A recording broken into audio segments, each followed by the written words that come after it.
Hello అండి, నమస్తే. Welcome to smart Yamuna. ఈరోజు నేను చాలా సింపుల్గా మటన్ కర్రీని కుక్కర్లో ఎలా ప్రిపేర్ చేసుకోవాలో చూపించబోతున్నానండి. మనం ముందుగా కొన్ని ప్రిపరేషన్స్ చేసుకుంటే ఈ మటన్ కర్రీని కేవలం 15 నిమిషాల్లోనే మనం వండేసేయచ్చు. అలాగే ఇది చాలా టేస్టీగా ఉంటుంది. ఇక ఆలస్యం చేయకుండా దీనికి కావాల్సిన పదార్థాలు ఏంటో, ఇది తయారు చేసే విధానం ఏంటో ఇప్పుడు చూసేద్దాం. ముందుగా ఇక్కడ నేను 1/2 కేజీ మటన్ తీసుకున్నానండి. ఈ 1/2 కేజీ మటన్ కూడా చిన్న చిన్న ముక్కలుగా కట్ చేసుకొని సాల్ట్ వాటర్లో వేసి శుభ్రంగా 4-5 సార్లు వాష్ చేసుకోండి.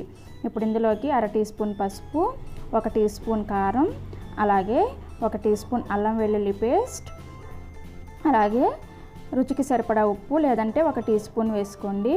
ఇప్పుడు ఇందులో 5 టేబుల్ స్పూన్స్ వరకు పెరుగును కూడా యాడ్ చేసుకోవాలి. పెరుగును కూడా యాడ్ చేసుకోవడం వలన మనకి సాఫ్ట్గా ఉంటుంది.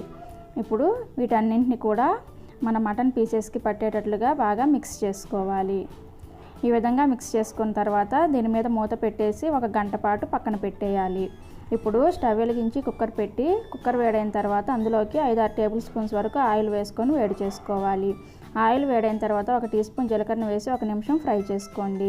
జీలకర్ర ఫ్రై అయిన తర్వాత 3 మీడియం సైజ్ ఉల్లిపాయలను ఈ విధంగా పొడవుగా కట్ చేసి యాడ్ చేసుకొని మీడియం ఫ్లేమ్ మీద లైట్గా గోల్డెన్ బ్రౌన్ కలర్ వచ్చే వరకు ఫ్రై చేసుకోవాలి. ఈ విధంగా గోల్డెన్ బ్రౌన్ కలర్ వచ్చిన తర్వాత మనం ముందుగా మ్యారినేట్ చేసి పెట్టుకున్న మటన్ని వేసి హై ఫ్లేమ్ మీద 2 నిమిషాల పాటు కుక్ చేసుకోండి. 2 నిమిషాల తర్వాత ఫ్లేమ్ని మీడియంలో పెట్టేసి ఈ విధంగా మటన్లో ఉన్న వాటర్ అంతా కూడా ఎగిరిపోయే వరకు దీన్ని మనం కుక్ చేసుకోవాలి. ఈ విధంగా కుక్ చేసుకున్న తర్వాత ఇప్పుడు ఇందులోకి 2 మీడియం సైజ్ టమోటాస్ని చిన్న చిన్న ముక్కలుగా కట్ చేసి యాడ్ చేసుకోవాలి. టమోటాస్ కూడా యాడ్ చేసుకున్న తర్వాత దీని మీద మూత పెట్టేసి టమోటాస్ కొంచెం సాఫ్ట్ అయ్యే వరకు దీన్ని ఉడికించుకోవాలి. ఇప్పుడు విజిల్ ఏం పెట్టిన అవసరం లేదండి.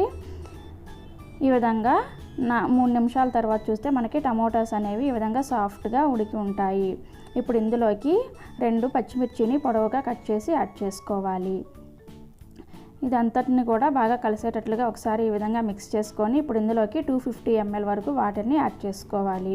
లేదు అంటే మనం వాటర్ తాగే గ్లాసు ఉంటుంది కదా, ఒక పెద్ద గ్లాసు వాటర్ని యాడ్ చేసుకుంటే మనకి సరిపోతుంది. ఈ విధంగా వాటర్ని కూడా యాడ్ చేసుకొని ఒకసారి బాగా మిక్స్ చేసుకొని కుక్కర్ మూత పెట్టి విజిల్ పెట్టేసి 6 నుంచి 7 విజిల్స్ వరకు రానివ్వండి.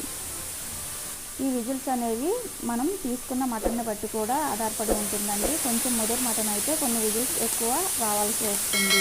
ఇక్కడ నేను 7 విజిల్స్ వరకు రానిచ్చాను. 7 విజిల్స్ తర్వాత కుక్కరు ఆవిరిపోయిన తర్వాత ఒకసారి మూత తీసి చూద్దాం. చూడండి, మనకి ఈ విధంగా ఉడికింది. ఇప్పుడు మరలా స్విచ్ ఆన్ చేసేసి మీడియం ఫ్లేమ్ మీద మరలా ఒక 5 నిమిషాల పాటు ఈ కూర దగ్గర పడే వరకు ఉడికించుకోవాలి. ఒకసారి బాగా మిక్స్ చేసుకొని ఇప్పుడు ఇందులోకి 1 టేబుల్ స్పూన్ వరకు ధనియాల పొడిని యాడ్ చేసుకోవాలి.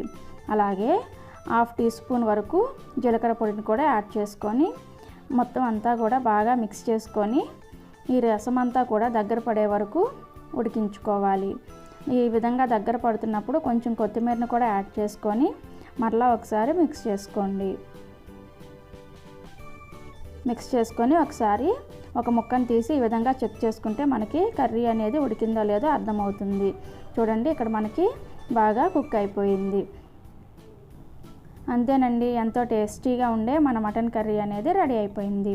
చాలా త్వరగా అయిపోయింది కదా. మీరు కూడా ట్రై చేసి మీకు ఎలా కుదిరిందో మీ అమూల్యమైన ఫీడ్బ్యాక్ని నా కామెంట్స్ రూపంలో చెప్పండి. అలాగే మీరు కనుక కొత్తగా నా ఛానల్ చూస్తున్నట్లయితే ఇప్పుడే స్మార్ట్ యమున ఛానల్ సబ్స్క్రైబ్ చేసుకొని మరిన్ని రెసిపీస్ కోసం పక్కనే ఉన్న గంట సింబల్ని ప్రెస్ చేయండి. అలాగే ఈ వీడియోని మీ ఫ్రెండ్స్ అండ్ ఫ్యామిలీ మెంబర్స్కి షేర్ చేసి ఇప్పుడే లైక్ చేసేయండి.